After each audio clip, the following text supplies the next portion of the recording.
네, 시청자 여러분 안녕하십니까. 돈과 세상이 보이는 시간 아침 경제 골든타임 박현진입니다.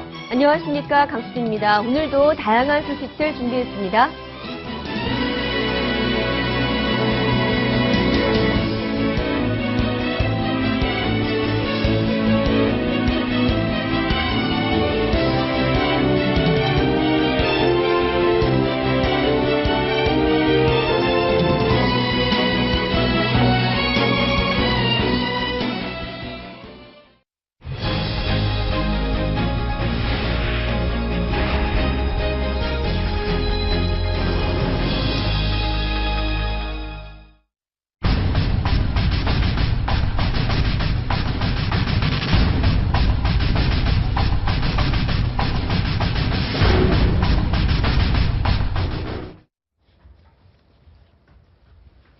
네, 오늘의 골든타임 곽수정 경제학 박사, 정철진 경제 칼럼니스트, 백순영 카톨릭대학교 미생물학과 교수, 허진석 경제부차장 네 분과 먼저 함께하도록 하겠습니다. 어서 오십시오. 어서 오십시오. 네, 메르스 공포가 한국 경제를 뒤덮고 있습니다. 당장 집 밖에 나가지 말라는 얘기까지 나오는데요.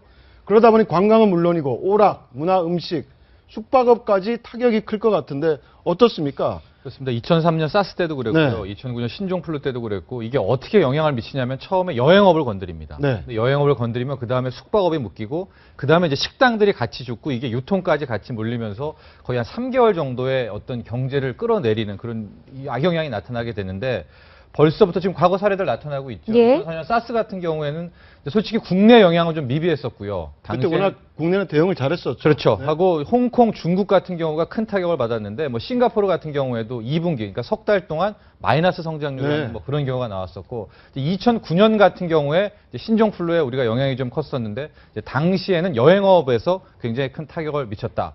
2014년 에볼라 같은 경우에는 이제 우리나라는 굉장히 비껴났었고, 전 세계적으로도 IT라는 국가들이 뭐 미미하니까 영향이 좀 축소가 됐었는데, 지금 실은 가장 걱정되는 게 벌써부터 나오는 게 이제 여행업 쪽에서의 악영향입니다. 물론 이제 5월 달에 오신 분들은 왔는데, 6월 달에 지금 이틀 동안 지금 그 예약 해약을 가집결 한 결과 무려 3,000명에 달하는 분들이 이미 이 여행을 취소했다. 속속 나오고 있고, 모두 투어 같은 경우에는 예약 취소율이 거의 지금 10%대에 육박하고 있거든요. 10%는 꽤 큰 상당한 거죠. 6월, 7월, 8월이 또 이 성수기이긴 한데, 그래서 앞으로 좀 이 소위 말하는 이 메르스의 경제에 미치는 악영향에 대한 걱정을 좀 해야 될 것 같습니다. 근데 우리 허 차장 나오셨지만 어떻습니까? 지금 국내 여행자들이 취소하는 것도 중요하지만 해외 여행객들, 특히 그동안 내수를 떠받쳐 왔던 우리 요커, 중국인 관광객, 굉장히 지금 여파가 가시화되고 있다면서요? 네, 그렇습니다. 어제 안 그래도 그것 때문에 한동안 좀 바빴는데요. 취재를 하느라고.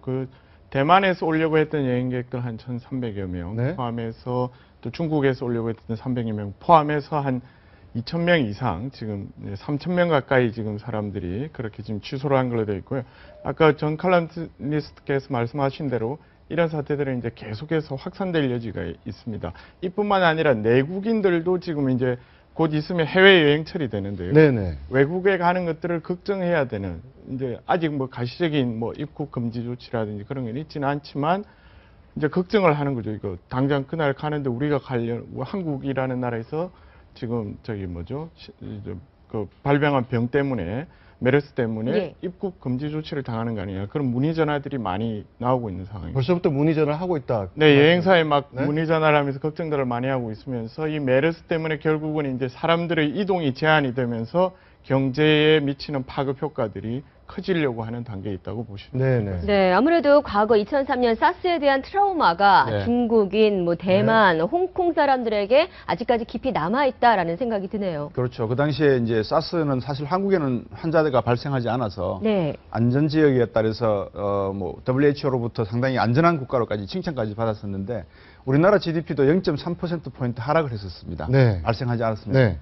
근데 아까 정철진 칼럼니스트 말씀하신 대로 또 표에서도 나온 대로 홍콩이나 중국에서는 GDP 성장률이 엄청나게 떨어지는 상황이 발생을 했죠. 4.1%가 0.9%까지 떨어지는 홍콩 같은 경우에. 한국 경제 상황을 지금 말씀드리면 소비자 물가가 6개월 연속 지금 0%입니다. 그만큼 소비가 없다는 말씀이고요. 그러다 보니까 금융통화위원회의 두 번째, 네 번째 목요일 날 열리는데, 금리를 또 인하시켜야 된다는 이야기가 나오고 있고, 하성근 금융통화위원장은 계속해서 금리 인하를 지금 이야기하고 있는 상황입니다. 이러다 보니까 과연 한국 경제의 내수 침체가 지난번 세월호 때 받았던 영향에 이어서 이번 메르스로 인해서 또 한 번 침체로 가지 않겠는가. 요코 말씀을 하셨는데 중국 관광객 수가 지금 1,000만 명을 넘어가고 있는 상황에서 한 25% 정도가 한국으로 온다고 합니다. 조금 넘는 숫자가. 그럼 중국 사람이 한국에 와서 1인당 얼마의 부가가치를 창출하냐 그러면 약 2013년 현재 1,512원을 부가가치를 창출한다고 합니다. 이게 액수로 따지면 5조에서 7조가 넘는 규모인데 이 규모를 과연 내수가 뒷받침할 수 있겠는가?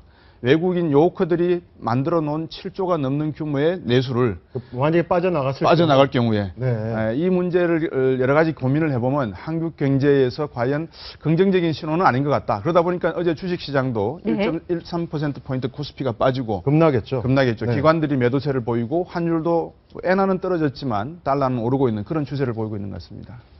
근데 이렇게 전염병을 망가졌던 경제 상황 회복되는 시간이 좀 걸립니까? 거의 분기는 그 피해를 가야 된다. 그러니까 석 3분기 달은 정도? 거의 옴싹 다 여기에 영향을 받는다 이렇게 보여지게 되고요. 얼만큼 빨리 이 질병 확산 속도가 막아지는가 거기에 대한 어떤 신뢰를 주는가에 따라서 경제 회복 같은 것도 뭐 뒤따라서 오게 되는데 지금 계속 가장 걱정되는 게 역시 여행업계였던 것 같습니다. 방금 허진석 기자가 3,000명 얘기했는데 그게 대만 요우커만이고요.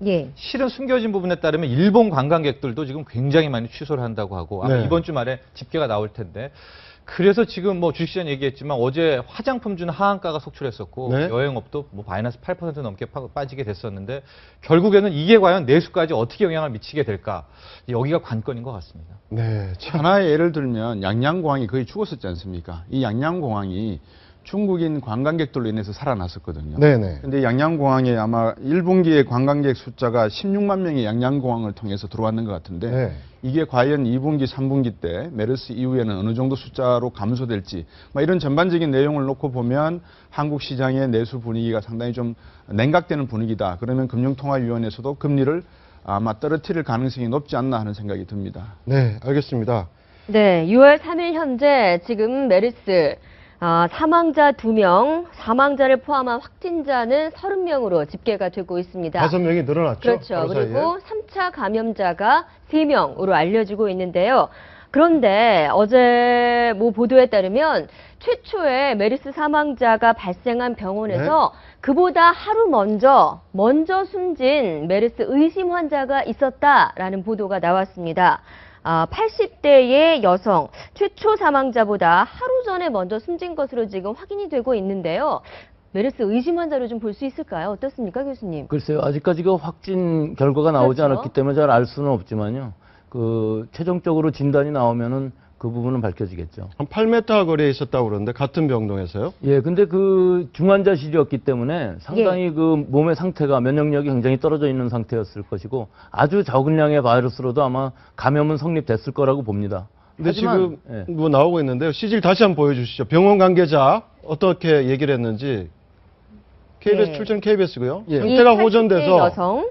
병동에 올라갈 수 있는 준비를 하는 상태였는데 최초 사망자 오고 나서부터 맞습니다. 갑자기 폐렴이 심하게 진행됐다. 결국은 이 증상이 폐렴으로 나타나는 것이지만 이 메르스가 코로나 바이러스로서 굉장히 감염력이 낮은 것으로 알려져 있던 바이러스가 갑자기 우리나라에 들어오면서 감염력이 높아진 부분은 있는 거거든요. 그 부분에 있어서 그 공기중으로 직접 감염이 성립되지는 않지만 어떤 매개체가 분명히 있었기 때문에 적은 양의 바이러스가 호흡기로 감염이 돼서 증상이 나타나서 일단 증상이 나타나게 되면 다른 모든 장기가 약해져 있는 상황이었기 때문에 사망에 이르렀다고 볼 수가 있겠습니다. 기저 질병이 있었던 거죠. 기저 질환이 있었기 때문에 이 사망 원인 밝히는 게 왜 중요하냐면요. 어제 사망자 2명 중에 한 분이 이제 50대 여성 있지 않았습니까? 이 여성분이 이제 마지막에 사망 이후에 이제 메르스였다라고 밝혀졌는데 실은 이 여성분은 최초 감염자 A씨와 접촉이 있었습니다. 그러니까 이 여성분까지만 해도 2차 감염자인데 지금 문제가 되고 있는 이 80대 이분 같은 경우에는 3차 감염자. 그렇죠. A씨하고 전혀 접촉도 없이 없었습니다. 두 번째 사망한 이 50대 이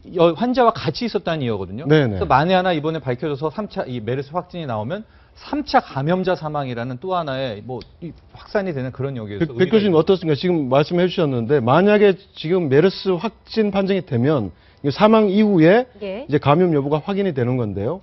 만약에 메르스 양성 판정이 나오면 이게 첫 번째 3차 감염자 사망자가 되는 겁니까? 그렇게 분석을 할 수가 있겠습니다. 예, 아까 병원 관계자도 이야기를 했지만 양성 반응이 나와버리게 되면 중환자실 안에서 3차 감염이 지금 일어나게 된 거다라고 이야기를 하고 있거든요. 병동까지 다 폐쇄해야 되는 상황이 돼버린다라고 이야기를 했습니다. 질병관리본부에서는 사실 공기 감염은 전혀 아니라고 이야기를 하고 맞습니다. 있는데 예. 이 정도 되면 그 정도 가능성 뭐 그 정도 우려할 예. 거는 아닌 것은 분명한 것이 이 중환자실을 할지라도 일단은 원내 감염으로 보는 것이기 때문에 원내 감염. 네. 하지만 특히 중환자실인 경우에 있어서는 아주 조절이 잘 되는 모든 시설을 갖추고 있는 상황인데 예. 그 안에서 감염이 일어났다는 것이 문제점일 수는 있는 것이죠. 네. 그러니까 지금 그렇게 굉장히 예방을 하고 장치를 갖췄음에도 감염이 일어났다는 게 좀 심각할 수 있다. 근데 아마 상황으로 봐서는 네. 그 시기에는 아마 이 메르스 코로나 바이러스라는 것을 잘 모르고 있었을 확률이 있습니다. 지금 결과적으로 보면 그런 상황이 된 것이지만 그 당시 상황으로 봤을 때에는 그런 우려가 좀 덜했을 수도 있죠. 네. 지금 이 최초 감염자에게서 많은 지금 전염이 일어난 상태였는데요. 맨 처음에는 그 최초 감염자가 있던 병실 안에서 그리고 일단 또 같은 층의 병동으로 확대가 됐었습니다. 그런데 지금 지적이 하나 나오고 있는 게 병실 안에 배기구가 따로 없었기 때문에 이렇게 감염이 커졌다라는 지적이 나오고 있는데 어떻게 보십니까?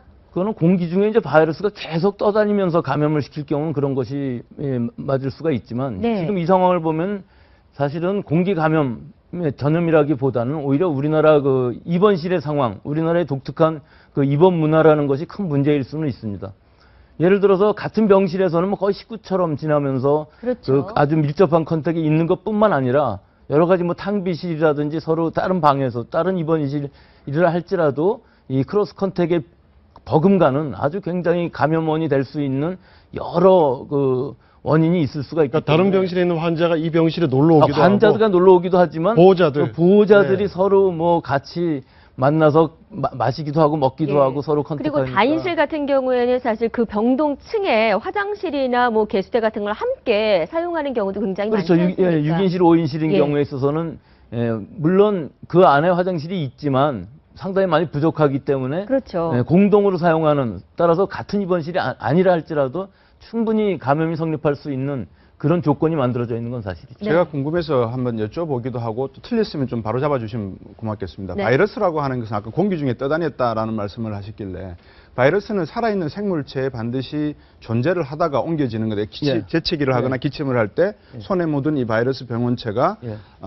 손잡이라든지 여러 가지 이렇게 타치하게 되면서 환자의 이불을 덮어주다가 거기에 묻은 바이러스가 옮겨지는 게 아닌가 싶은데 박테리아는 그거와 다르지 않습니까? 말씀하신 대로 곰팡이의 포자처럼 공기를 떠다닐 수 있는 게 박테리아지 않습니까? 그러면 바이러스는 공기 전염은 된다는 건 좀 어려운 것 같아요. 예, 어렵습니다. 지금 말씀하신 부분의 중요한 부분이 요새 그 화제가 되고 있는 탄저균이라는 균이 네. 네. 살아있는 세균인데 네. 이 균이 그냥 세균일 때는 공중에 떠다니질 않습니다. 하지만 그것을 포자 상태로 만들어 갖고서 굉장히 가볍게 만들면 공기 중에 얼마든지 떠다닐 수가 있기 때문에 생물 무기로서 아주 의미가 있을 수가 있는 거죠. 네.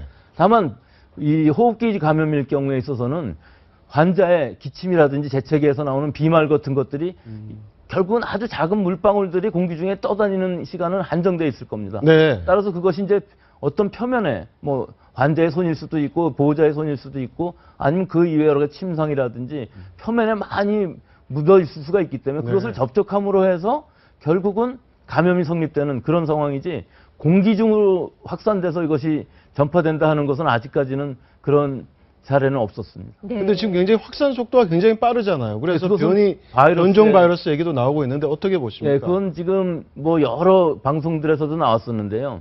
이 바이러스가 RNA 바이러스입니다. 보통 일반적으로 DNA 바이러스라는 것들은 상당히 안정적이기 때문에 우리가 잘 조절을 할 수 있고 백신도 만들 수 있고 여러 가지가 있는 반면에 물론 RNA 바이러스도 그 독감 바이러스 같은 경우 매년 우리가 새로운 대응을 해서 이 백신을 만들지만 지금 이 RNA 바이러스들이 변종이 굉장히 많이 나오는 것은 네. 이 RNA 바이러스는 자손이 하나 생길 때마다 하나씩 틀리게끔 자꾸 잘 제대로 자기 걸 못 만들거든요. 네. 그러다가 우연히 아주 독한 놈이 나오면 바이러스 입장에서는 진화고 예. 인간의 입장에서 보면 굉장히 독한 변종 바이러스가 나왔다고 볼 수가 있는 거죠. 네. 지금 상황을 보면은 그런 변종 바이러스가 나왔다고 우리나라에 들어온 것이 원래 중동에 있었던 것이지만 우연히 그런 바이러스가 들어왔고 아직까지 아무도 그 연구를 하지 않았었기 때문에 변종인지 아닌지 이 과학적인 근거는 없습니다. 하지만 이 전체 시퀀스를 네. 우리가 그 염기서열 분석이라는 방법을 통해서 RNA를 다 분석을 해보면은 네. 이게 왜 전염 속도가 빠른 건지 또 어떤 치료제를 만들어야 되는 건지 하는 연구를 충분히 할 수가 있기 때문에 그런 대응을 빨리 해야 될 거라고 봅니다. 네, 알겠습니다. 변종 바이러스의 네. 어떤 우려. 네, 우려는 분명히 존재합니다. 우려는 존재하는데 그게 존재한다. 변종 바이러스인지 아닌지 지금 확인을 못 하고 있는 거죠. 그렇죠. 그럼 빨리 확인을 할 수 있기 때문에 네. 바로 시작을 해야 될 거라고 봅니다. 아마 금주 중에 그 여부가 뭐 판단이 난다고 하는데요. 한번 기다려 보겠습니다. 예. 자, 그런가 하면 지금 교육청에 휴교령을 내려달라라는 학부모들의 요구가 빗발치고 있습니다. 교육 당국, 학생 확진자가 아직 발생하지 않았기 때문에 일선 학교에 별다른 지침을 내리지 네. 않았다라고 이야기를 하고 있는데 부모들의 마음은 또 그렇지 않은 것 같거든요. 맞습니다. 사실 실제로 정말 지금 혼란스러운 상황입니다. 저만 해도 제 아이가 지금 중학생이었는데 오늘 수련회를 가기로 돼 있어요. 네. 아, 그래 어제 밤에 들어갔더니 늦게 들어갔더니 그제야 학부모들이 카톡으로 투표를 하고 있는 겁니다. 네. 가야 되느냐 말아야 되느냐. 정말 학교에서 지침을 안 정해주고 그런 상황이니까 학부형들은 특히 어린아이 자제분들을 둔 분들은 더 불안하실 텐데요. 그래서 지금 학교에 오늘부터 휴교가 들어간 것들이 굉장히 많이 늘었죠. 27개 교라고 하죠. 지금? 27개가 아니라 네. 전국적으로는 400 몇십 개 교가 아, 그렇습니까? 네, 휴교에 들어간 조치가 내려지고 있고 아마 이런 조치들은 학부모님들이 불안해하시는 상황들이 많기 때문에 오늘 중으로도 아마 무슨 교육부에서 공식적인 또 조치라든지 그런 게 나오지 않을까 하는 그런 생각이 좀 듭니다. 그런 것도 결국 정부가 제대로 공개를 하지 않고 좀 엉뚱한 예방책이란 내놓는 영향 같은데요. 복지부 같은 경우 내놓은 메르스 예방법이 좀 황당합니다. 네. 낙타를 조심해라 라는 건데, 자, 보건복지부에 지금 마크가 왼쪽 상단에 지금 써 있는 게 보이시죠?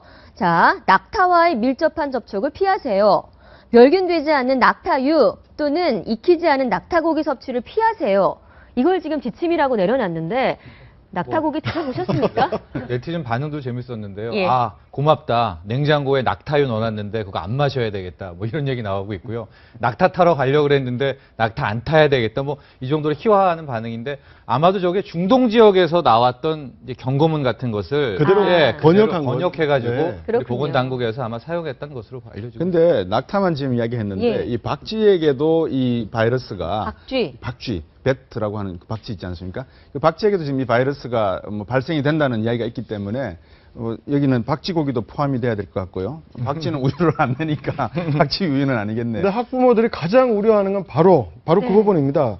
병원 명단을 공개하지 않는 것. 지금 SNS 계속 돌고 있는데요. 논란이 분분하죠, 그리고. 이게 논란이 굉장히 분분한데 지금 또 코레에는 어처구니 없는 뭐 실수라고 해야 되나요? 뭐 예. 공개를 했는데 어떻습니까? 네, 일단 예. 보건복지부 장관의 지침은 공개하지 않는다가 지침이에요. 그런데 지금 보시는 이 예방수칙이라고 해서 코레일의 모 역에 붙어 있었던 공문입니다. 오송역입니다. 뭐 다 예. 공개됐으니까요. 네. 예, 거기 붙었던 거고요. 지금 저 휴교령이 왜 모순이 되냐면은 보건당국과 이 정부 입장에서는 병원을 안 밝히겠다고 하지 않았습니까? 네. 그렇죠. 근데 교육부에서는 지금 휴교령이 나온 학교들이 지금 몇 곳이 있습니다. 네네. 평택이나 화성 이거는 공개가 됐으니까.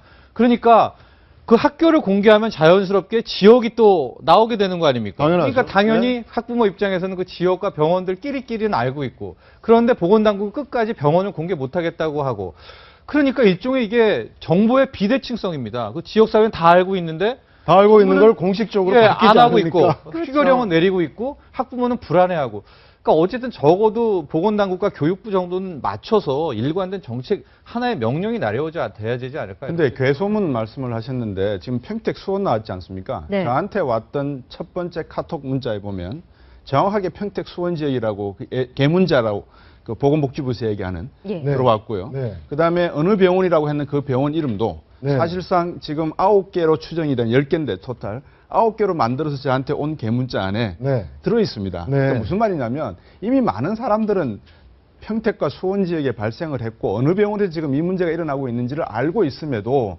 정부는 이거를 왜 처벌을 하겠다고 하는 건지 저는 이해가 안 되거든요. 한번 들어보시죠. 문영표 보건복지부 장관 해명 어떻게 얘기를 했는지 한번 보시죠. 네. 네, 메르스가 발병한 병원명 미공개하는 이유, 근거가 없다. 메르스는 밀접 접촉을 통해서 감염되기 때문에 어떤 환자가 해당 병원에 있었다고 해서 그 병원에 가면 안 된다고 하는 것은 지나친 우려다. 교수님, 지나친 우려입니까? 글쎄요, 이해가 가는 부분도 있습니다. 만약에 이 환자가 많이 늘어나게 되면은 네. 그 병원들이 환자를 받지 않는 그런 모순이 또 발생하지 않겠습니까? 네네. 그 환자를 받으면은 자기네 환자들이 많이 줄기 때문에 따라서 그건 경제적인 문제도 있기 때문에 지금 공개한다고 그래서 뭐 다 알고 있는데 공개하면 어떨까 하지만 일단 모르고 있는 입원 환자들 다 세워나려고 그럴 것이고요. 네. 거기에 외래 환자들 아무도 안 올라오고 그럴 테니까 분명히 경제적인 타격이 있을 것이고 또 지금은 또 괜찮지만 그전에 신종플루를 생각하시면 아실 것입니다. 신종플루 환자들이랑 같이 있고 싶지 않다고 그래서 밖에 가건물 세워갖고서 전부 진료하고 그랬었거든요. 네네. 그러니까 그런 상황이 발생하는 것이기 때문에 이 문제는 뭐 발표하고 안 하고가 큰 문제는 아니라고 생각을 합니다. 네. 그러니까 이게 결국은 제가 생각하는 신뢰와 이 저기 뭐 실효성의 문제인 거죠. 그렇습니다. 예. 이게 말씀하신 대로 신뢰 문제는 뭐냐면 지금 정부에서 계속 얘기하고 있는 게 처음에 얘기했던 게 3차 감염이 보고된 바가 없다. 네. 근데 실제로 3차 감염이 일어났죠. 일어났죠. 과학적으로 보면 바이러스라는 거는 숙주에 들어가면 자기 복제를 하도록 되어 있습니다. 근데 왜 그러면 그걸 한 번만 복제를 한다는 얘기인가? 두 번만 복제를 하는 얘기인가? 처음부터 좀 의구심이 드는 해명이었는데 그 실제로 3차 감염자가 발생을 했던 거고요. 그래서 지금 그 신뢰가 깨지니까 불안해지는 상황이고 지금 아까 말씀하신 대로 다 그런 정보들이 공유가 되어 있고 있는데 정부에서는 공식적으로 공개하면 안 된다. 네. 지금 그거는 좀 실효성이 있느냐 이거 또 공개하는. 코렐 같은 어떤 정부 기관에서 또 손발이 맞지 않는 어떤 정부 당국 정책과 손발이 맞지 않는 걸 고스란히 드러내고 있는 게 아닌가라는 생각도 들어요. 오송역에서 그런 사건이 생기고 예. 또 제가 생각하기에는 상식과 정부의 방침이 얼마나 어긋나 있느냐. 그렇죠. 오송역 직원은 상식적으로 생각하기에 이건 공개를 해야 공개를 되는 해야 거라고 된다. 하니까 자기도 모르게 그걸 그냥 집어넣은 거라고 생각이 듭니다. 네. 그러니까 이런 실효성의 문제들을 생각하면 피해를 보는 건 누구냐 하면 그나마 그런 카톡 정보와 디지털 경제, 뭐 지식 정보에 접할 수 없는 정보 취약자들이 이건 공식적으로 피해를 보게 되는 겁니다. 예를 들면 고령자들. 맞습니다. 네. 고령자 이런 피해를 볼 수 있다는 거죠. 그 점들을 유념해 주셨습니다. 교수님, 만약에 지금 이런 상태를 놓고 보니까 뭐 네. 여러 가지 이야기들이 대안으로 나오고 있지 않습니까? 근데 그 원격 의료 진료 말입니다. 예. 이런 사태가 발생했을 경우에는 원격 의료 진료 같은 것을 통해서 다른 환자들, 소아과라든지 외과의 환자들은 좀 진료를 할 수 있는 방법을 고민을 한다면 그 문제도 우리가 한번은 생각해 봐야 될 시점이 아닌가. 워낙 유행성 병원이 많이 번지고 있는 시대가 되어서 말입니다. 예, 그런데 그 원격 진료 같은 경우에 있어서는 어느 정도 그 한계가 있기 때문에 지금으로 봐서는 이 문제와 그 원격 진료 문제는 결부해서 생각할 시기는 아니라고 봅니다. 그건 따로 고민을 해야 될 부분이지 이 감염성 질병이라는 것은 사실은 굉장히 그 여러 부분이 있기 때문에 우리가 생각하지 못하는 특히 이번 경우 같은 경우에 있어서는 우리가 그것을 예상하지 못했던 만큼 굉장히 감염력이 강한 것이 나와서 그 3차 감염 문제도 어떤 문제가 있었냐면요. 사실은 지금까지 전 세계적으로 그 밝혀진 임상 케이스들의 결과를 보면은 3차 감염이 거의 일어나지 않을 만큼 약했었거든요. 네. 그렇기 때문에 어느 정도 격리만 하고 조치만 잘하면 완전히 없어지는 질병이었었는데도 불구하고 이번에 이것이 이렇게까지 번지는 것을 보면은 분명히 어떤 그 변종의 문제라든지 다른 부분의 문제가 있는 것이기 때문에 그래서 어떻습니까? 변종의 가능성이 있는데 지금 가장 우려되는 건 지역사회 전파 가능성. 어떻게 보십니까? 그것은 굉장히 낮다고 봅니다. 아무리 낮다고 봅니다. 변이를 했다고 할지라도 우리가 이 정도까지 그 조절을 하고 잘 대처를 한다 하면은 지역사회로까지는 안 가고 원내 감염으로 끝날 확률이 굉장히 높지만 만약에 지역사회 감염으로 간다고 그러면은 아마 그 걷잡을 수 없는 상황이 벌어질 것이라고 봅니다. 네, 알겠습니다. 네. 말씀 고맙습니다. 예, 백순현 교수님, 정철진 평론가, 허진석 기자와는 여기서 인사드리도록 네. 하겠습니다. 고맙습니다. 예, 이어서 생활 속 경제 이야기, 숨어있는 경제 이것만 시간입니다. 인터넷 의류 쇼핑몰 관련해서 소비자 피해가 꽤나 늘고 있습니다. 제품에 하자가 있어도 환불이나 교환을 받기가 어렵고요. 받는다고 하더라도 업체 자체 규정을 적용하고 있어서 굉장히 까다롭다라는 건데요. 이럴 때는 어떻게 해야 할까요? 손지연 아나운서가 알려드립니다.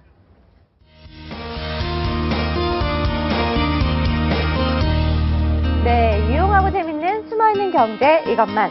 오늘은 제멋대로인 인터넷 쇼핑몰 환불 정책을 살펴보겠습니다. 인터넷 쇼핑을 하다 보면 이런 문구 참 많이 보이죠? 흰색 계열의 옷은 환불이 안 됩니다. 혹은 세일 상품은 반품할 수 없습니다. 하지만 단순히 흰색이기 때문에 혹은 세일 상품이기 때문에 반품과 환불을 거부하는 것은 청약철의 방해 행위로 불법입니다. 또 제품 설명란이나 공지사항에 이 상품은 반품이 불가능하니까 신중하게 구매하세요 라고 적혀 있는 경우도 있는데요. 판매자가 개별적으로 소비자의 사면 동의를 얻은 경우가 아니라면 이 또한 불법입니다. 그렇다면 반품은 가능하지만 이렇게 돈이 아니라 적립금으로 돌려주겠다고 명시해 놓은 경우는 어떨까요? 청약 철회와 관련해서 소비자에게 불리한 약정은 효력이 없기 때문에 이런 약정도 무효입니다. 다만 주의하실 점은 청약 철회 의사는 상품을 배송받은 날로부터 일주일 내에 밝혀야 하고요. 전화로 말하는 경우 증거가 남지 않아 불리해 줄 수도 있기 때문에 쇼핑몰 게시판에 글로 쓰고 이 글을 꼭 캡처해 놓는 게 좋다고 하니까요. 이 정보를 기억해 두셨다가 앞으로는 정당하고 신나는 인터넷 쇼핑하시기 바랍니다. 그럼 숨어있는 경제 이것만, 다음 시간에는 더 재밌는 정보 가지고 돌아오겠습니다. 네, 지도자는 질타보다 책임지는 사람.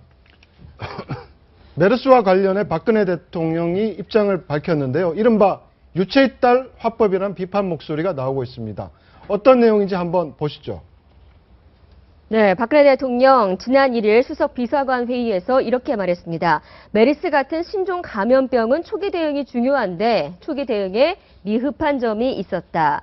그러면서 이제 초기 대응을 잘 못한 관계 부처에 대해서 질타를 했는데 좀 정부와 거리를 두는 듯한 모습이에요. 국민들 입장에서는 먼저 사과가 있어야 되지 않느냐라는 이야기하고 있습니다. 이게 정착을 다시 해야 되는 게 리더십에서는 탑다운 방식이 있고 바텀업 방식이 있다고 합니다. 예를 들기 쉽게 하면 프로야구의 김성근 감독 같은 방식이 탑다운 방식이었어요. 위에서 강력하게 이제 지휘력을 발휘하는 방식이고 이제 NC 다이노스의 김경문 감독은 이제 바텀업 방식이라 그러는데 박근혜 대통령은 탑다운 방식의 지도자죠. 강력한 리더십을 이제 표명하는데 통상 탑다운 방식은 위기 관리에 굉장히 강하다라고 얘기를 합니다. 근데 사실은 박근혜 대통령 리더십이 탑다운 방식의 전형임에도 불구하고 위기에 전혀 대처를 하지 못하고 있다는 굉장히 이상한 모습을 보여주고 있죠. 세월호도 문제도 마찬가지고 이번 메르스 문제도 마찬가지인데 첫 번째 이제 뭐 각종 언론과 국민들이 비판하는 것은 마치 나의 일과 관계없는 일. 메르스가 확산되는 것은 나의 잘못이 아닌 정부의 잘못. 근데 정부의 수반이 누구죠? 대통령 아닙니까? 그렇죠. 그러니까 대통령이 위기 상황을 완전히 첫 번째 상황 장악을 하고 국민을 안심시켜드리고 그다음에 사태를 해결해 나가는 그 중심에 대통령 중심제라는 게 뭐 제왕적 대통령을 비판하지만 제왕적 권한이 있기 때문에 위기를 본인 스스로 돌파해야 되는 거 아닙니까? 그런 면에서 봤을 때는 이번 부분은 뭐 작년 세월호의 판박이다. 그러니까 100여 개 이상의 초등학교가 지금 휴교하고 실제로 이게 전염성이 있건 없건 우리는 전문가가 아닌지 모르지만 국민들 마음속에는 굉장히 광범위하게 불안감이 확산되고 있는 데다가 모욕감을 느끼는 게 보건위생 의료 부분은 우리가 중국 사람들한테 욕먹을 입장이 아니지 않습니까? 우리가 항상 앞서 왔다고 생각을 비판하는 쪽이 중국이 좀 위생이 좀 문제가 있다고 비판했는데 그런데 저희가 후진국이 돼버렸어요. 지금 중국 네티즌 홍콩 오늘 아침 또 보도를 보니까 홍콩 당국은 의사들 보고 한국과는 당분간 교류를 하지 말아라는 얘기까지 있기 때문에 첫 번째 국민들이 갖고 있는 불안감, 두 번째 자존심이 무너지는 문제. 곽 박사님 계시지만 이것도 경제적인 문제. 안 그래도 경기 안 좋은데 평택 같으면 도시가 어제 저녁 뉴스를 보니까 그게 공동화돼 가고 있지 않습니까? 이런 상황에서 대통령께서 대수비를 하면서 이 문제는 초기 대응이 중요합니다. 이러면 정말 국민들이 열받죠, 이 문제는. 이게 되게 중요한 말씀인 게 뭐냐면, 이제 얼마 전에 우리가 왜 이 메르스 관련해가지고 뭐 루머 이야기, 괴담 이야기가 많이 나왔는데, 괴담이 성립되려면 적어도 4가지 요소가 있어야 돼요. 하나는 정보 있어야 되고요. 사회적으로 사람들이 공유해야 되고, 이게 또 중요한 거라고는 생각이 있어야 되고, 제일 중요한 건 근거가 없어야 되는 거예요. 근데 이제 문제는 지금 이 근거들이 자꾸 보도를 통해서 누가 사망했다, 아니면 3차 감염이 일어났다, 지금 격리가 거의 1000여 명에 가까이 일어나고 있고, 이런 상황들은 결국 불안이 계속 증가하는 거거든요. 그럼 이런 불안을 증가하는 불안을 감출 수 있거나 줄일 수 있는 방법은 뭔가 강력한 대처 방법이에요. 그래서 지금 우리가 이렇게 대처하고 있고 이러이러하니 걱정하지 마라. 이런 제 상부에서 내려오는 아주 강력한 지침들이나 안전성을 보존한 이런 정보들이 이런 불안을 잠재시키는 데 굉장히 중요한 역할을 하거든요. 지금 이게 없는 상태고 사실상 어떻게 보면 이런 의료 부분에 있어서 문제가 생겼을 때 무정부 상태라는 게 게 지금 뭐 사실화되고 있잖아요. 이러니까 국민들 입장에서는 굉장히 불안감은 계속 증가할 수밖에 없고 앞으로도 이런 불안은 아마 계속 증가 추세일 겁니다. 네, 바로 그런 부분에 대해서 비판의 목소리가 터져 나오고 있습니다. 한번 보시죠. 전우용 역사학자가 트위터에 쓴 내용인데 박근혜 대통령의 발언을 두고 지도자란 질타하는 사람이 아니라 책임지는 사람입니다. 여객선이 침몰해도 우왕좌왕, 치명적인 전염병이 돌아도 우왕좌왕. 지금 이 나라를 무정부 상태로 만드는 건 반정부 세력이 아니라 정부 자신이다. 은수미 새정치민주연합 의원은 이렇게 말했습니다. 예, 미국 오바마 대통령은 미국 내 에볼라 환자가 단 한 명일 때 이미 비상대책회의를 했다. 반면 박근혜 대통령은 열흘 만에 초기 대응 미흡했다고 사과도 해명도 아닌 지적을 한다라고 지금 얘기를 했습니다. 제가 은수미 의원의 어떤 발언이나 트위터에다가 동의하는 의견을 표명한 적이 이제까지 한 번도 없을 겁니다. 한 번도 없어요, 정말. 하지만 저랑 생각이 완전히 다르신 분이니까. 예. 근데 이번에 은수미 의원의 저 얘기는요. 100%, 120%, 한 200% 공감이 갑니다. 정말 적절한 지적을 한 것이고 대통령의 이제 가장 큰 문제들에 대한 여러 가지 리더십을 지적을 할 때 뭐 이것뿐만 아니라 최근 대통령에 대해서 어떤 비판적인 어떤 신문의 사설이라든지 하는 얘기들은 다 똑같습니다. 얼마 전에 그런 얘기가 나왔지 않습니까? 제발 정치평론하지 마시라 이런 얘기들 다 같은 맥락인 것이죠. 어떤 현안이 있을 때 대통령께서 그것을 직접 책임지게 해결하는 모습을 보여야 되는데 그게 아니라 외부에서 평가하는 모습을 보이거든요. 그러니까 대통령과 평론가가 아니라 본인이 문제 당사자고 결국 국정 운영에 무한 책임을 지는 자리에 앉아 계신 분인데 어떤 문제가 생겼을 때 그걸 해결할 생각을 하죠. 왜 이거에 대해서 옳고 그르고를 판단을 하냐. 그런 해결은 누가 하느냐라는 그런 비판들이 대통령한테 계속 쏟아지고 있는데 이번에도 같은 맥락인 것이죠.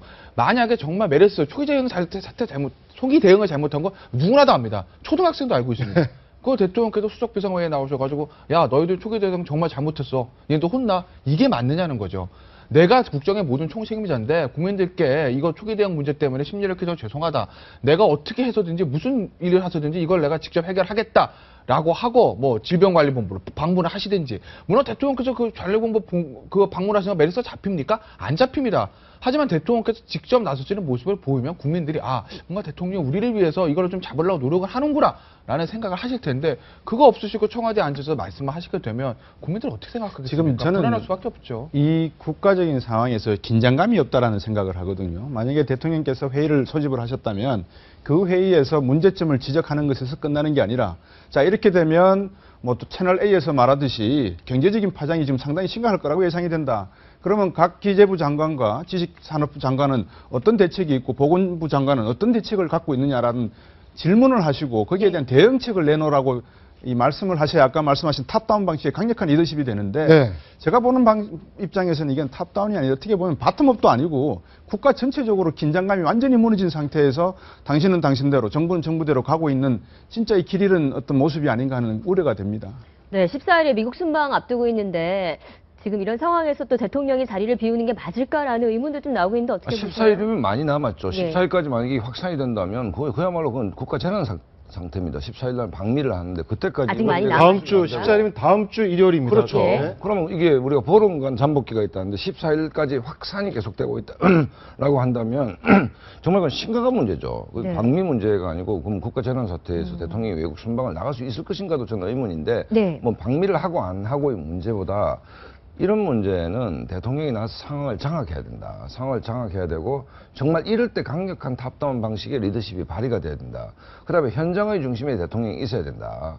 청와대에서 수석비서관 모아놔서 지시하는 형이 아니고 현장을 방문하고 대통령이 뭐 문제가 되는 병원을 방문하고 보건복지부를 방문하고 질병관리센터를 방문하면서 정답은 현장에 있다라고 하지 않습니까? 공무원들 보고받아가지고 어떻게 그 상황을 압니까? 그렇기 때문에 대통령이 현장을 지휘하고 상황을 강력하게 장악하는 모습이 사태 수습의 첫 번째 단계다. 그런데 그렇지 않고 이걸 밀쳐놓고 그냥 이렇게 평론하듯이 말씀하시는 것은 정말 이건 뭐 말이 안 되는 얘기죠, 사실은. 근데 국정의 최고 책임자뿐만 아니고 현장에서도 어처구니 없는 일이 벌어지고 있습니다. 바로 주무부처죠.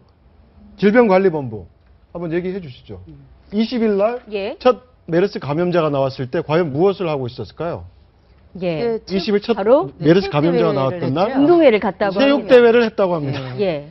근데 이게 참 어처구니가 없는 게 우리가 지금 이 상황을 2003년도에 있었던 사스하고 좀 비교를 해보면 이 차이가 얼마나 나는지 지금 비교가 가능한데요. 네네. 2003년도에 사스가 처음 발병했을 때 우리나라에 아직 사스가 들어오지 않고 중국에서만 유행한다 그럴 때 이미 그때 긴급 그 부처의 차관들 회의가 먼저 있었고요. 그다음 사스가 발병했다라는 얘기가 한 명 딱 발생했을 때 장관회의가 있었어요. 네. 그 나오고 있죠. 예, 예. 장관회의가 있었고 장관회의 다 끝난 다음에 바로 예산 투입되고 그다음 인력 배치 딱 한 다음에 사스 상황실이 딱 설치가 됐었습니다. 그게 얼마나 일사불란하게 일어났는지 그때 상황을 지켜보면 불과 한 보름 만에 이런 것들이 다 설치가 됐거든요. 네. 근데 반면 지금 상황을 보면 이미 사망자가 발생했단 말이에요. 의심 환자가 아니라 사망자가 발생했고 지금 상황에서 제일 먼저 질병본부가 했던 건 이제 운동회였단 말이죠. 예. 근데 이게 참 어처구니가 없을 뿐더러 물론 이렇게 확산될 줄 몰랐겠죠. 더군다나 그때 당시만 해도 사회 전파 가능성이 그렇게 크지 않았다라는 게 분명한 이야기로 돌았었기 때문에 그러긴 했겠지만 사실상의 이런 위기의식 같은 것들이 현장에서 완전히 떨어져 있는 게 아닌가. 예. 국민들 입장에서는 어이가 없죠. 첫 번째 메르스 환자가 나온 날 운동회를 하면서 질병관리본부는 네. 세월호 때 그 여파로 운동회를 못했기 때문에 이번엔 좀 제대로 해보려고 했다라는 말을 했다고 합니다. 그런가 하면 또 주무부처인 문형포 보건복지부 장관 어제 그 관계부처 장관 회의 이후에 기자들이 브리핑에서 요즘에 동네 약국에서 마스크가 동인하고 있다. 마스크 착용 어떻게 보시냐라고 이야기를 했더니 마스크 착용하는 건 메르스뿐만 아니라 전반적인 위생을 위해서 장려하지만 굳이 메르스 때문에 추가적인 조치를 할 필요는 없다고 생각한다. 라고 이야기를 했습니다. 하지만요, 네티즌들이 공분을 사는 이유는 바로 지난달 23일에 이렇게 지금 공항이었나요? 방문을 하면서 문 장관이 정작 본인은 마스크를 아주 꼼꼼하게 착용하고 있는 모습이 공개가 되면서 또 공분을 좀 사고 있는 부분이 있죠. 네, 저기 뭐 분명히 사정이 있겠죠. 저희가 알지 못하는 사정이 네. 있겠는데 수식이 있을 일반 수 있고요. 국민들이나 네티즌들이 보기에는 네. 참 이해가 안 되는 광경이긴 합니다. 자, 물론 문영표 네. 장관이 의사 출신도 아니고 네. 의료인 출신도 아닙니다. 복지 전문가죠. 복지 전문가인데 뭐 장관이 다 할 수는 없겠죠. 하지만 그 방금처럼 모습 물론 사정이 있을 수 있는데 이 위기 상황에서 장관이 어떤 모습을 보이느냐가 국민들은 대단히 중요한 것이죠. 네네. 지금. 그러니까 말 한마디 한마디 신중해야 되는 것이고 그다음에 상황 파악을 장관이 정확하게 하고 있어야 되는 것이고 그다음에 이걸 국민들한테 어떤 말씀을 드려야 될 것인지가 굉장히 어떤 정돈돼서 나와야 되는데 저만큼 국민들 마음은 예민하다는 거 아닙니까? SNS에 저런 게 펴진다는 것은. 그렇기 때문에 과연 그러니까 이 얘기를 좀 다른 차원에서 하면 김태현 변호사는 법조인으로 계시지만 이 지점, 그러니까 관료들, 그러니까 세월호하고 똑같거든요. 세월호 처음에 보도됐을 때 배가 약간 기울어져 있었지 않습니까? 네. 그 첫 보도는 거의 다 구했다였습니다. 그렇죠. 그다음에 이게 충격을 줬던 게 그 배가 약간 기울어 있다가 수장되는 과정을 며칠 동안 다 봤지 않습니까? 예. 메르스 똑같습니다. 처음에 별거 아니다. 그러다 하는 사이에 걷잡을 수 없이 자고 일어나면 감염자가 대여섯 명씩 늘어나고 있습니다. 사망자 늘어 3차 감염까지 발생하고 세월하고 어떻게 보면 거의 똑같은 그거로 가는데 네. 그 당시 문제가 됐던 게 뭔가 하면 관피아 문제 아니었습니까? 관료들의 무능함이었습니다. 관료들을 견제할 수 있는 기재가 아무것도 없다. 어디서 견제합니까?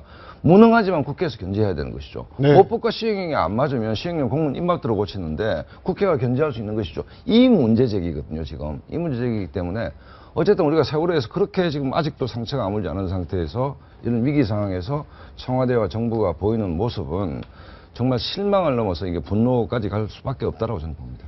네, 알겠습니다. 다음 주제 이어가겠습니다. 안철수 대권 행보 재시동. 새정치민주연합 안철수 전 공동대표 2017년 대선 출마 의사를 공식화했습니다. 그 발언 직접 들어보시죠. 예, 저희가 CG로 만들어봤습니다. 네. 2017년에 대선 출마하십니까? 라고 한 라디오 진행자가 물었습니다. 저는 지금 하고 있는 일 최선을 다해서 하나씩 뚜벅뚜벅 걸어가면서 실제 결과를 만들어서 보여드리겠다. 출마하십니까? 안 하십니까? 재차 묻자. 제 몫이라고 생각하지는 않는다. 판단은 국민들의 몫이다. 또 재차 물었습니다. 출마하실 생각 있으신 거죠? 라고 얘기했더니 그제야 그럼요 라고 이야기를 하네요. 네. 뭐 안철수 의원 측에서는 뭐 우리가 대권 도전 공식 선언 이런 건 아니고 뭐 라디오 들어서 알겠지만 사회자가 계속 물으니까 속된 말로 거기 좀 낚였다. 뭐 그런 얘기에 어떤 그 관계자들은 얘기를 하는데 어찌됐건 간에 언론은 그렇게 생각 안 하죠. 안철수 의원의 속마음이 나왔구나 이렇게 생각을 하고 이제 기사를 써내는 것인데 공식화했거나 이렇게 표현을 하고 저희도 그렇게 하고 있고. 근데 저는 어제 저 발언도 그렇고 그 전날인가요? 김한길 의원 정재철 고문이랑 그 했던 식사 자리에서 나왔던 얘기들도 그렇고 나름대로 이제 안철수 의원이 어떤 정치인의 모습을 갖춰가는 것 같다. 저는 뭐 이렇게 아주 굉장히 긍정적으로 보고 있어요. 왜냐하면 안철수 의원이 대권을 한다 안 한다 그건 뭐 본인의 판단이기 때문에 우리가 그것이 옳다 그러다 말할 수는 없는 건데 문제는 안철수 의원에게 이제까지 했었던 비판들 중에 하나가 의사가 뭐냐? 고야 스톱이야. 할 거야 말 거야. 지금 어떤 이슈에 있어 입장이 당시 입장 뭔가 이걸 항상 국민들이 궁금했거든요. 왜냐하면 안철수는 뭐 초선 얘기를 하지만 어찌됐든 간에 전국적인 지지를 얻었던 사람이고 대권에 근접할 갈 뻔했었던 사람이니까 그 정도의 지도자급에는 뭔가 명확한 자기 입장이 있어야 된다. 이런 비판들이 있었는데 어찌됐건 안철수 의원이 본인의 입장을 드러냈다라는 점에서 저는 굉장히 높게 평가하고 싶습니다. 이 앞에서 우리가 유체이탈 화법 이야기를 잠깐 했었는데 또 쓰는 분이 한 분 계시죠. 이분도 유체이탈 화법을 가끔 씁니다. 이철희 진행자하고 아마 친분 관계가 있을 겁니다. 네. 그래서 아마 이철희 진행자는 안철수 의원의 그런 유체이탈 화법에 대한 뭐라 그럴까요? 나름대로의 교정 또는 수정을 원했을 것이고 대답이 뭐 뚜벅뚜벅 가겠다. 뭐 고민해보겠다 하다가 계속 답이 안 나오니까 이번에는 좀 지르자라는 뜻에서 아마 눈빛으로 줬을 가능성도 있을 것 같습니다. 그러니까 안 의원이 한 이야기가 길게 나오지도 않았습니다. 그럼요, 딱 3글자를 말했는데 글쎄요, 안 의원 생각에는 아마 2017년 대선이 본인에게는 마지막 기회일 수도 있다라고 생각할 수가 있을 것 같습니다. 왜냐하면 2022년이 되면 다른 많은 잠룡들이 또 있기 때문에 아마 본인 생각이 2017년이 마지막 기회일 수도 있지 않나 이런 생각을 해볼 수 있겠습니다. 네, 계속 정치에 대한 의혹은 밝히고 있어요. 한번 또 들어보시죠. 네. 후회는 전혀 없고 어떻게 하면 이제 국민들의 열망을 실현시키는 도구가 되기 위해서 시작한 게 정치입니다. 그래서 저는 정치는 적성에 맞다 안 맞다가 아니라 저한테는 소명으로 생각합니다. 네, 소명으로 생각한다 이렇게 얘기를 했고요.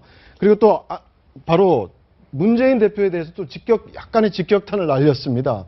좀 제대로 개혁을 해라. 혁신위원장의 실패는 바로 문 대표의 실패다라고 얘기했는데요.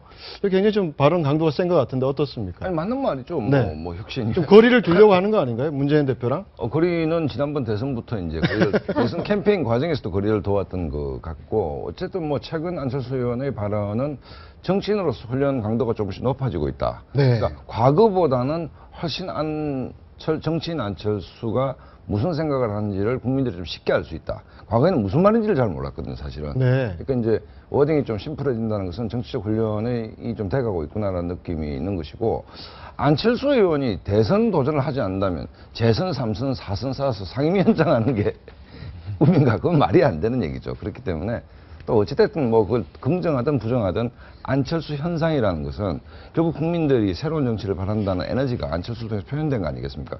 그렇다고 본다면 안철수 의원이 현역 정치인으로서 좀 더 훈련이 되고 내공이 가다듬어져서 정말 대권 후보의 반열에 오를 정도로 내공이 강해지길 바라는 것은 한국 정치를 위해서 바람직하죠.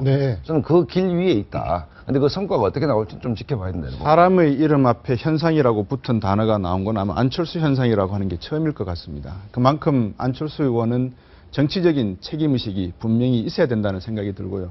근데 화법 중에서 저는 개인적으로 좀 바꿨으면 좋겠다는 생각이 자꾸 뭐 소명인 것 같다. 정치는 내가 해야 될 이제는 운명인 것 같다. 이런 식으로 표현을 하는데 이렇게 되면은 자기가 주도적인 어떤 생각을 가지고 정치를 하겠다는 게 아니라 남들이 하라고 하니까 나도 어쩔 수 없이 해야 되겠다. 이제 나는 피할 수 없는 길인 것 같다. 뭐 대학 원장도 해봤고 기업인도 해봤고 이제 국회의원까지 해봤는데 더 이상 물러설 길이 없는데 정치를 계속 할 수밖에 없지 않느냐라는 말로 비춰질 수 있으니 제가 볼 때는 조금 더 겸손한 표현을 쓰는 게 좋지 않겠는가. 이제 공인으로서의 어떤 그런 마음들이 생겨야 되지 않나 하는 생각이 듭니다. 네, 이런 가운데 새정치민주연합 어제 1박 2일의 워크숍에 들어갔는데 좀 약간 김 빠진 워크숍이 됐다는 얘기가 있어요. 주요 관계자들이 불참을 했고. 앙커는 찐빵이라고 이제 전 대표 두 분이 이제 불참을 했죠. 김한길, 안철수.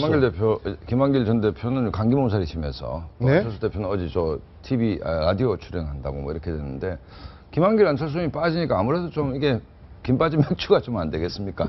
뭐 어찌됐든 근데 그 아까 우리 전염병 문제와 관련해서 내가 야당한테 좀 아쉬운 거는 아까 은수미 의원 발언이 뭐 120% 정확한 발언에 김태현 변호사는 말씀하셨는데 저는 좀 다른 게 그 발언 SNS 쓴 발언은 전부 동의합니다. 다만 수권 정당으로 보이려면 어떻게 되냐면 국가 위기 상황에서 야당이 발벗고 나와야 됩니다. 먼저 정부에 우리도 협조하겠다. 이 문제를 빨리 뭐 좀 하자. 선도적으로 많이 야당이 이 문제를. 근데 우리 이종걸 원내대표 보면 뭐 좀 이렇게 이른바 시니컬하게 비아냥거리고 있지 않습니까, 대통령은. 그런 자세보다 국민들이 다 걱정하고 있을 때 저기 가더라도 취소를 좀 하고 차라리 워크숍을 취소하고 국회로 돌아와서 상임위를 열고 그다음에 질타기보다 대책을 묻고 그다음에 뭐 좀 이런 과정들을 야당이 보여준다면 국민들이 봤을 때 아, 둘째 아들도 든든하구나. 첫째 아들만 듬직한 게 아니고 야당이 둘째 아들 아닙니까? 이 친구한테 집안일을 좀 맡겨도 되겠나는 느낌을 주는 거 아닙니까? 그런데 자꾸 저런 모습들 뭐 워크숍에서 직권 어떻게 하고 그다음에 중도가 어떻고 지금 국민은 죽을 판인데 중도든 진보든 그게 중요한 게 아니지 않습니까? 그런 면에서는 야당의 전략이 좀 아쉽다는 생각이 듭니다. 네, 알겠습니다. 네, 이 가나안 농군학교라는 워크숍이 열린 곳은 일하기 싫은 자 먹지도 말라라는 굉장히 강력한 교육기관이라고 하는데 박근혜 대통령도 2006년에 당이 위기에 처했을 때 여기서 워크숍을 가졌다고 하죠. 그런데 지금 화면에서 나오는 그림이 이 농사 체험이라는 게 있다고 합니다. 그 농사 체험을 하면서 새정치연합 의원들이 뼈 있는 농담을 주고받았다고 하는데 한번 들어보고 말씀 나누시죠. 그다음에 이제 요걸 잘라야 돼요. 요거를 이렇게 되고 그다음에 여기는 엄청 많다. 아우 친놈 누구야 지금? 혁신도 솎아내거나 잘라내는 작업인데 어떻게 보세요? 지금? 약한 배를 잘라내니까 꼭 내가 나를 자르는 것 같아요. 농담인데 정말 뼈가 있는 농담 같습니다. 대나무 가지를 쓰다가 얘기가 나오고 있고. 뼈가 있는 농담이죠. 근데 저 워크샵 물론 저 워크샵 지금 사실 시점이 오르냐? 저 박상훈 소장님 말씀 100% 동의합니다. 국민들은 메르스로 무너지는데 청와대 여당은 맨날 아니지만 싸우고 있죠. 야당은 이제 워크숍 가서 농사 짓고 있죠. 국민은 누구한테 기다려 말입니까? 이런 어떤 불만이 나올 수밖에 없는데 글쎄 야당 어제 워크숍 글쎄 근데 어제 제가 봤을 때는요 딱히 어떤 해법이 나온 것 같지는 않아요. 나름대로 굉장히 의혹적으로 우리가 단합할 수 있다. 여기서 개파 청산에 대한 해법을 도출하겠다라고 뭐 끝장 토론 전문가까지 불러서 뭐 무슨 핸드폰도 못 가져 들어가고 외박도 못 하게 하고 하신 것 같은데 오늘 아침에 나오는 거 보면 좀 의미 있는 건 이종걸 원내대표가 보편적 복지에 대한 수정을 시사하는 그런 어떤 개인적인 정책 제안을 한 거 외에는 아무런 해법도 나오지 않았습니다. 더군다나 역시 말씀하신 안 꼽는 ጭ빵 아닙니까? 가장 중요한 꼭 가서 문재인 대표와 밤샘 토론에서도 결과를 주셔야 되는 가장 중요한 키맨 두 사람이 안 왔기 때문에 저 워크숍은 글쎄 새정치연합 내에서 어떻게 평가하는지 모르겠지만 제가 봤을 때는 별로 성공적인 어떤 작품이었던 것 같지는 않습니다. 네, 알겠습니다. 오늘 말씀 고맙습니다. 감사합니다. 주요 지역에서 건설사별 브랜드로는 처음 분양하는 아파트 단지들이 주목받고 있습니다. 건설사들이 처음인 만큼 공을 들이는 데다 분양가 시세 차익을 노릴 수 있는 경우가 많기 때문입니다. 김민지 기자입니다. 한화건설이 최근 분양을 시작한 경기 고양시 킨텍스 꿈의 그림. 지하 5층, 지상 49층 10개 동 규모의 아파트와 오피스텔로 구성된 복합단지로 오는 2019년 2월에 입주합니다. 기존 주거 환경이 노후화된 일산 신도시 지역에서 오랜만에 공급되는 브랜드 아파트로 모델하우스에는 지난 주말에만 4만여 명이 몰리는 등 큰 관심을 모았습니다. 고객들이 선호하는 중소형 평형으로 설계되어 실수요자들의 청약 문의가 급증하고 있습니다. 킨텍스 개발지구는 평지여서 주변 일산 호수공원이나 한강, 고양시가지 등을 조망할 수 있다는 것도 장점으로 꼽힙니다. 대림산업은 지난달 충남 보령시에서 분양을 했고 현대건설과 롯데건설은 이번 달 경기 평택시 세교지구와 경남 창원시에 각각 자사 브랜드 아파트를 처음으로 분양합니다. 특정 지역의 첫 브랜드 아파트는 대개 입지가 좋고 건설사들이 단지 설계에도 공을 들이는 경향이 있습니다.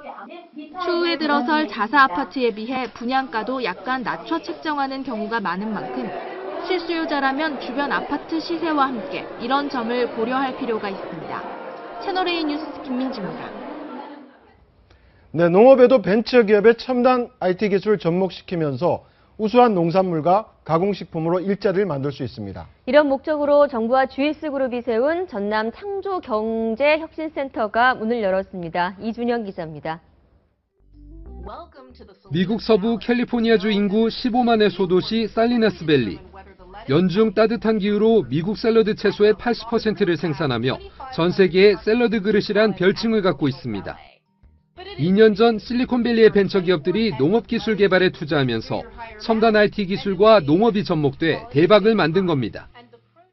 정부와 GS그룹은 전남 창조경제혁신센터 문을 열고 전남 지역을 살리나스밸리와 같은 농수산 분야 벤처 육성 거점으로 만들겠다고 밝혔습니다.